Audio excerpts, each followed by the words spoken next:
বিএনপিতে চাপাকানা চলছে এবং বিএনপি যারা ত্যাগী নেতাকর্মী রয়েছেন তাদের সবার মধ্যে প্রচণ্ড হতাশা।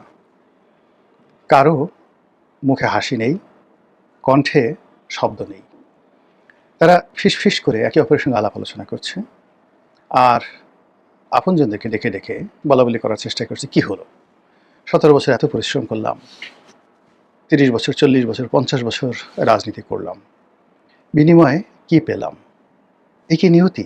এটা কি হওয়া উচিত? এরকম বক্তব্য অহরহ বিএনপির মধ্যে হচ্ছে। আমি যেহেতু এই দলটিতে একেবারে নতুন, তারপরেও দলের যারা টপ লেভেলে, যারা বিশেষ করে টকশোতে আসেন, সামাজিক যোগাযোগ মাধ্যমে খুবই অ্যাক্টিভ, তারপরে মানে যেটাকে বলা হয় দুধের স্বর শ্রেণী যারা আছেন, এবং এরাই সবাই মন্ত্রী এমপি হয়েছেন। এমপিদের কথা বলতে পারবো না, বাট যারা মন্ত্রী হয়েছেন মোরলেস, বা টপ যারা সিনিয়র মোস্ট সংসদ সদস্যরা আছেন, তাদের সঙ্গে আমার যে সম্পর্কটি 2009 সন থেকে সামাজিক একটা সম্পর্ক গড়ে উঠেছে। আর বিশ্ববিদ্যালয়ে ছাত্র রাজনীতির কারণে বিএনপির যে সকল রাজনীতির, যারা মূলত 80-র দশকে বিএনপির যে নিউক্লিয়াসটি তৈরি হয়েছে ছাত্র রাজনীতির, সেটা সেই 80-র দশকে। এখন এখানে নিরু বলেন, মানে আমি নিরু ভাই বলি সবাইকে, যেহেতু এখানের কন্টেন্ট তৈরি করছে, এজন্য সব ভাইয়ের নামের সাথে না বলে যাচ্ছে, যেমন নিরু, অভি, নিরু, বাবলু, আমান, খোকন, ফজলুল হক, মিলন, নাজিমুদ্দিন আলম, মানে যাদেরকেই বলেন না কেন, তাদের সবার সঙ্গে ওই আমলে যে সম্পর্কটা হয়েছে ছাত্র জীবনে, ওটা এখনো পর্যন্ত অব্যাহত আছে।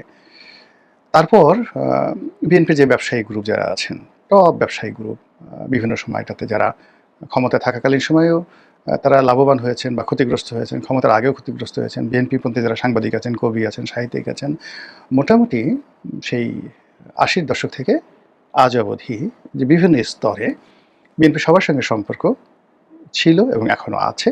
আর বিশেষ করে যারা টকশোতে আসেন, যারা মন্ত্রী এমপি হয়েছেন, যাদেরকে আমি বলি টপ লেয়ার, মানে দুধের স্বর যারা, এদের সঙ্গে সম্পর্কটা মানে বেশি। এর কারণ হলো অলমোস্ট এভরি নাইটই এদের সঙ্গে সেই 2009 সন থেকে বেশি বেশি দেখা হয়ে আসছে। এবং যেহেতু আমি এমপি ছিলাম, তো এমপি পদমর্যাদার যারা লোকজন আছেন, অর্থাৎ বিএনপি যারা এমপি ছিলেন বা যারা এমপি হতে পারেন, তাদের সঙ্গে যোগাযোগটা বেশি হয়েছে। ফলে এই যে একটা পরিবর্তিত পরিস্থিতি, সেই পরিবর্তিত পরিস্থিতিতে আমি প্রতি মুহূর্তে যে কথাগুলো শুনতে পাচ্ছি, যেটি হয়তো অনেকের কানে আসছে না। ১ ২ নম্বরে যেহেতু আমার একটা প্ল্যাটফর্ম আছে, আমি এই যে আপনাদের সঙ্গে সামাজিক মাধ্যমে কথা বলি, তারপরে ধরুন ফেসবুকে একটা স্ট্যাটাস দিচ্ছি, ১ লাখ, ২ লাখ, ৩ লাখ শেয়ার হয়ে যাচ্ছে বা লাইক কমেন্ট হয়ে যাচ্ছে। একটা ফেসবুক পোস্ট কখনো কখনো এই ২ কোটি, ২.৫ কোটি বার দেখা হয়ে যাচ্ছে। তো যার কারণে হয় কি, মানুষজন বলে, অনেক বড় বড় মিডিয়া হাউস বলেন, অনেক বড় বড় সাংবাদিক বলেন, তারাও দেখা গেল যে একটু বলে যে ঠিক আছে, রনি সাহেবকে যদি কথাটা বলি আর সে যদি তার সোশ্যাল মিডিয়াতে এই কথাগুলো তুলে ধরে, তাহলে তাদের জন্য ভালো হবে। বিকজ দেখা গেল যে আপনি প্রথম আলোর কথাই চিন্তা করেন, প্রথম আলোর সার্কুলেশন কত? আমি সবচেয়ে বাংলাদেশের মানে যাকে বলা হয় এই গত কয়েক বছরে একেবারে টপ চার্টে যে পত্রিকাগুলো ছিল, তার মধ্যে বাংলাদেশ প্রতিদিন 1 নম্বর। তো বাংলাদেশ প্রতিদিনে সেই আমি 2009 সন থেকে লিখছি।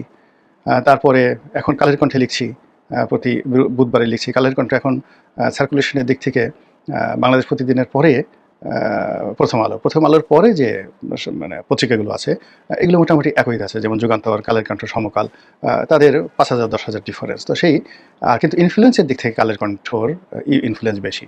কালের কণ্ঠের নিউজের কারণে সেই গত কয়েক বছরে সারা বাংলাদেশে অনেক তোলপাড় হয়েছে। এই যে বেনজির সাহেবের চাকরি গেল, তারপর শেষে এই যে রাষ্ট্রপতিকে নিয়ে যে সাক্ষাৎকার দেওয়া হলো, মানে বাংলাদেশের গত 10 বছরে কালের কণ্ঠের রিপোর্টের কারণে যত তোলপাড় হয়েছে, এত তোলপাড় প্রথম আলোর রিপোর্টও হয়নি। তো সেই কালের কণ্ঠে আমি প্রতি বুধবারে লিখি, কিন্তু কতজন মানুষে পড়ে? কালের কণ্ঠে যতজন মানুষ পড়ে, তার চেয়ে ওই লেখা যখন আমি আমার পেজে দেই, ফেসবুক পেজে দেই, তখন বেশি মানুষ পড়ে। এই জন্য হয় কি, সমাজের বিভিন্ন স্তরের মানুষ, এমনকি যে একেবারে সাধারণ মানুষ, হয়তো কেউ আমার এই কন্টেন্ট দেখেন দিনাজপুর থেকে, তিনি তার একটা মনের কথা বলতে চান, তার কথাটা তুলে ধরতে চান।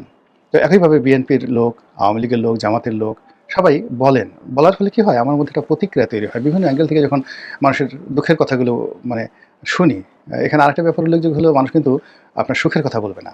যারা মন্ত্রী হয়েছেন, যারা খুব আনন্দ পাচ্ছেন, মন্ত্রী হওয়ার পর ভালো বাড়িটা পেয়েছেন, আজকে যেমন আমি আসছিলাম, আমার পিছনে বা পাশ দিয়ে আরেকজন মন্ত্রী আসছিলেন। তো আমি দেখলাম যে মন্ত্রীর গাড়িটা একেবারে নতুন চকচকে গাড়ি, অর্থাৎ সম্ভবত মানে 2024 সনে ওই যে এমপিরা অনেকগুলো গাড়ি এনেছিল লেটেস্ট মডেলের, ল্যান্ড ক্রুজার যে গাড়িগুলো এনেছিল সেইগুলো তো সরকার সেগুলো সিজ করেছে খুবই ঝকঝকে, মানে গাড়ি এর একটা গাড়ি 8 কোটি 9 কোটি টাকা দাম, 4500 সিসির ল্যান্ড ক্রুজার মডেলের একেবারে LC300 সবচেয়ে দামি গাড়ি।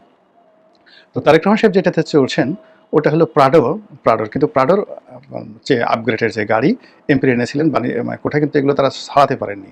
তো ওইরকম একটা গাড়িতে চড়ে এক মন্ত্রী মহোদয় যাচ্ছিলেন আমার পাশ দিয়ে। এখন নিঃসন্দেহে ভিতরে যিনি বসা ছিলেন তিনি তো আমাকে চেনেন, আমার গাড়ির তো গ্লাস মানে যাকে বলা হয় একেবারে আমাকে দেখা যায়, মানে আমি কখনো রঙিন গ্লাস নিয়ে বা কোনো টিন্টেড গ্লাসের গাড়িতে চড়ি না, আমার গাড়িতে সবসময় স্বচ্ছ গ্লাস থাকে, সাদা গ্লাস থাকে। তো সেই গ্লাসে মন্ত্রীকে দেখা যাচ্ছিল না ভিতরে কোন মন্ত্রী, বিকজ তাদের গাড়িটা একেবারে পুরো কালো গ্লাস, কিন্তু মন্ত্রী তো আমাকে দেখতে পাচ্ছিলেন।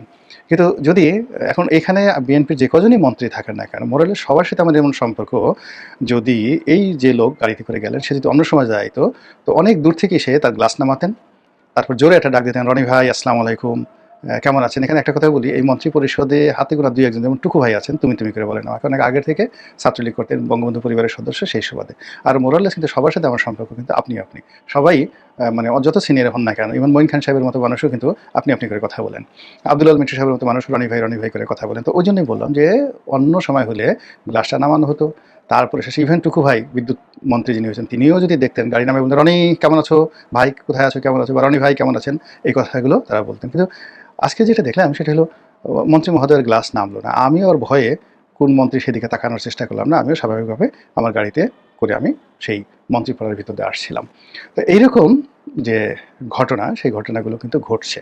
তো ঘটার পর হলো কি, কিছুটা হলেও আমরা যারা লোকজন আছি, এই যে আমি কথাটা বললাম যে আমি তো মন্ত্রী গাড়ির দিকে তাকালাম, আমি আশা করছিলাম যে মন্ত্রী গ্লাস নেমে জিজ্ঞেস করবেন বা অন্য সময়ের মতো একটা হাক ডাক দিবেন, রাস্তায় দেখা হলে দৌড়ে চলে এসে হ্যান্ডশেক করবেন, কোলাকুলি করবেন, যেটা কথা সেই 2009 সন থেকে হয়ে আসছে। তো আমার সাথে যে জিনিসগুলো হচ্ছে একইভাবে তো বিএনপির যারা ত্যাগী নেতাকর্মী আছেন তাদের সঙ্গে হচ্ছে, আর তাদের সঙ্গে আরও বেশি হচ্ছে। এখন ধরুন আমানুল্লাহ আমান মন্ত্রী হননি, তারপর খায়রুল কবির খোকন মন্ত্রী হননি, এরপর গয়েশ্বর বাবু মন্ত্রী হননি, মির্জা আব্বাস মন্ত্রী হননি, আর অন্যদিকে ধরুন ববি হাজ্জাজ মন্ত্রী হয়েছে, এহসানুল হক মিলন মন্ত্রী হয়েছেন, তারপরে শেখ রবিউল মন্ত্রী হয়েছেন, আর অনেকে মন্ত্রী হয়েছেন যাদের নামও হয়তো আমি জানি না। এমনকি তারেক রহমান সাহেবের ওই যে বিএনপির যে বাড়িটা, যে বাড়ির যে লোক মালিক বাড়ির, গুলশানের যে চেয়ারপারসন কার্যালয়, সেই বাড়ির মালিকও মন্ত্রী হয়েছেন, তাও কি গৃহায়ণ মন্ত্রী, still I could not remember his name even. এখন এরকম অনেকে মন্ত্রী হয়েছেন, এখন তাদের সঙ্গে যখন বিএনপির শামসুজ্জামান দুদু, আসাদুজ্জামান রিপন, তারপরে সৈয়দ আশিফ আশরাফি পাপিয়া, কিংবা ধরুন রুহুল কবির রিজভি, তারপরে আরও অনেকে, এরকম সবাই নামিত বলা যেতে পারে, মানে যাদের সঙ্গে গত 17 বছরে বিএনপি নেতাকর্মীর সঙ্গে একটা প্রাণের হৃদয় তৈরি হয়েছে, সেই সমস্ত নেতা যারা আছেন, ত্যাগী যারা নেতা, তারা আসলে কেউই এই সরকারের সুবিধাভোগী নন। অনেকে মন্ত্রী হয়েছেন, যেমন ধরেন জহিরুদ্দিন স্বপন মন্ত্রী হয়েছেন, তারপর এহসানুল হক মিলন সাহেব মন্ত্রী হয়েছেন, কিন্তু আমার কাছে মনে হচ্ছে না যে তারা স্বাধীনভাবে কোনো কাজ করতে পারছেন বা পারবেন, বরং উঠতে বসতে তারা তাদের প্রতিমন্ত্রী, তাদের উপদেষ্টা, তারপরে তারেক রহমান সাহেবের ঘনিষ্ঠ যে সমস্ত লোকজন আছে তাদের দ্বারা এতটা ডিকটেটেড হবেন, এতটা কন্ট্রোলড হবেন, এতটা ডাইরেক্টেড হবেন, directed, controlled and by influenced, এতটা প্রভাবান্বিত হবেন যে তারা যেটা কু করে শব্দ করবেন, কা করে শব্দ করবেন, উহা করে শব্দ করবেন, সেই জিনিসটা থাকবে না। আর জাস্ট অবসর সময় যখন একটু সময় পাবেন তখন তারা চিন্তা করবেন এ কী হলো, হায়, হতাশা, ফ্রাস্ট্রেশন, দীর্ঘশ্বাস, তাদের অনেকের দেখবেন যে শরীর স্বাস্থ্য খুব দ্রুত 1-2 মাসের মধ্যে নষ্ট হয়ে যাবে, এবং অনেকে ঘন ঘন চিকিৎসা নেওয়ার জন্য দেশের ভিতর বা বাইরে দৌড়াদৌড়ি করবেন। তো যেটা বলছিলাম যে বিএনপির মধ্যে একটা চাপা কান্না তৈরি হয়েছে, সেই চাপা কান্না হলো যে এমন সব মানুষ ক্ষমতার সম্মুখ সারিতে চলে আসে যাদের হয়তো ক্ষমতা আসা উচিত ছিল কিন্তু এতটা সামনে নয়, অথবা তাদের হয়তো ক্ষমতা আসাই উচিত ছিল না, মন্ত্রী হওয়া উচিত ছিল না, এমপি নমিনেশন পাওয়াই উচিত ছিল না, বাট এই মানুষগুলো তারা ক্ষমতাধর হয়ে পড়েছেন, এটা হলো বাস্তবতা। 2 নম্বর হলো যে যেই মানুষগুলো আবার ক্ষমতাধর হয়েছেন তাদের মধ্যে কয়েকটা গ্রুপ আছে, সবচেয়ে অভিজাত গ্রুপ, এলিট গ্রুপ, এসএসএফ এর মতো, মানে জাস্ট লাইক দেয়ার পাওয়ার লাইক এসএসএফ, বা ধরুন তারা রয়্যাল মিলিটারির মতো, মানে ব্রিটেনের যে রাজার যে চৌকুশ বাহিনী থাকে, রয়্যাল মিলিটারি, সেই রয়্যাল মিলিটারির মতো যে পাওয়ার যাদের আছে, তাদের কোনো পদ থাকুক, পদবি থাকুক, যা কিছু থাকুক, ডাজ নট ম্যাটার। এখন এদের পাওয়ারটা হলো, তাদের ক্যাটাগরি হলো তারা প্রথমত লন্ডন থেকে এসেছেন। দ্বিতীয়ত হলো তাদের সঙ্গে ভাইয়া, ভাবি অথবা ভাতিজি সম্পর্ক ভালো। ভাতিজি পছন্দ করেন, ভাইয়া পছন্দ করেন, ভাবি পছন্দ করেন। এটা হলো ফার্স্ট ক্যাটাগরি। দ্বিতীয় ক্যাটাগরি এটা হলো যে বাড়ি বগুড়া, বাড়ি সিলেট। মানে জাইমা রহমান, তারেক রহমান সাহেবের পৈতৃক ঠিকানা বগুড়া, আর জাইমা রহমানের নানা বাড়ি, জুবাইদা রহমানের বাপের বাড়ি, জনাব তারেক রহমান সাহেবের শ্বশুর বাড়ি কোথায়? সে আপনার সিলেট। ফলে এই অঞ্চল থেকে যদি কোনো মানুষ লন্ডনে থেকে থাকেন বাড়িয়ে দুই এলাকাতে, ও মাই গড, মানে তারা যতই ভদ্রতা দেখান, যতই বিনয় দেখান, কিন্তু বিএনপির ওই ত্যাগী নেতা যারা আছেন ভয়ে থরথর করে কাঁপছেন যে ওদিকে যাওয়া যাবে না, তাকানো যাবে না, ওদিকে তাকালে মানে চোখ জ্বলে যাবে, ওদিকে তাকালে মানে শরীর থরথর করে শরীরে মানে বিদ্যুৎ তরঙ্গ প্রবাহিত হয়ে যাবে, এইরকম একটা ভয় তাদেরকে দেখলে। এই গ্রুপটা হলো একেবারে রয়্যাল গ্রুপ। আচ্ছা, দ্বিতীয় আরেকটি গ্রুপ আসছে, এটা আওয়ামী লীগ জামানায় এদেরকে বলা হতো হাইব্রিড, এদেরকে বলা হতো হাইব্রিড, আর এদেরকে বলা হতো কাউয়া গ্রুপ। এখন এরা যে কীভাবে এলো, কেন এলো, কার বদৌলতে এলো, এটা বিএনপির যারা ত্যাগী নেতাকর্মী তারা বুঝতে পারছেন না। হঠাৎ করে মানে বড় একটা মন্ত্রণালয় পেয়ে গেছে, উপদেষ্টা হয়ে গেছে, কিন্তু কীভাবে হলো? এরা তো তারেক রহমান সাহেবের সাথে লন্ডনে এরকম যোগাযোগ ছিল না, এদের বাড়ি বগুড়াও না, এদের বাড়ি সিলেটও না, এদের সঙ্গে ভাইয়ার সাথে, ভাবির সাথে, ভাতিজির সঙ্গে কোনো সম্পর্ক নাই।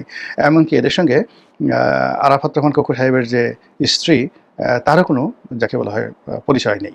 এখানে তো দেখা গেল যে আরাফাত রহমান কোকো সাহেবের স্ত্রীর সাথে ধরেন ২-৪ জনের সম্পর্ক আছে, তাদেরকেও কিন্তু বিএনপির লোকজন পাত্তা দিতে হয়েছে, এতে কোনো সন্দেহ নেই। যেমন বিগত নির্বাচনে মিলন সাহেবকে, এহসানুল হক মিলন, তাকে মনোনয়ন না দিয়ে ওখানে যাকে মনোনয়ন দেওয়া হয়েছিল বলা হয়ে থাকে যে তিনি সেই শর্মিলী রহমানের রিকমেন্ডেড ছিলেন, তিনি ভাইয়াকে বলেছিলেন, অর্থাৎ জনাব তারেক রহমান সাহেবকে রিকোয়েস্ট করেছিলেন, এই জন্য তিনি মনোনয়ন পেয়েছিলেন, এই জন্য এহসানুল হক মিলনকে মনোনয়ন দেওয়া হয়নি। শোনা কথা, বাস্তবতা জানি না। তো এরকম যে গ্রুপটি আসছে, এর কোনো কানেকশন নেই, কারোর সাথে কোনো কানেকশন নেই। এই গ্রুপটি হলো কাউয়া গ্রুপ, হাইব্রিড গ্রুপ, এরকম। এরপরে আরেকটা গ্রুপ রয়েছে যারা হলো অতিথি পাখি। অতিথি পাখি মানে কি বলো, মাইগ্রেটেড বার্ড। যেমন আওয়ামী লীগ জামানাতে যাকে বলা হয় এহসানুল হক মিলন ছিলেন, না সরি, আওয়ামী লীগ জামানাতে, সরি, মিলন ভাই আমার খুব ঘনিষ্ঠ বন্ধু, বারবার শুধু মিলন ভাই নাম এসে যায়। সেটা হলো আওয়ামী লীগ জামানাতে ছিলেন ইনু ভাই, হাসানুল হক ইনু।